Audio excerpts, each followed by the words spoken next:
Las empresas extremeñas dispondrán de 100 millones de euros más para su internacionalización a partir de ya.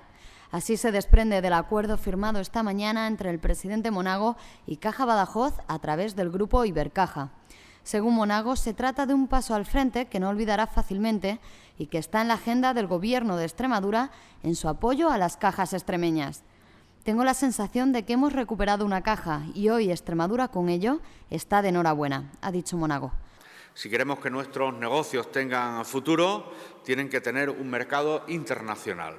Y los 100 millones de euros que hoy Caja Badajoz está dispuesta a inyectar en la economía extremeña son un estímulo más para que nuestro Producto Interior Bruto no crezca en 2014 en un 1,2%, que es la previsión de los analistas, sino que se supere esa cifra que está marcada en ese 1,2 que les reseñaba.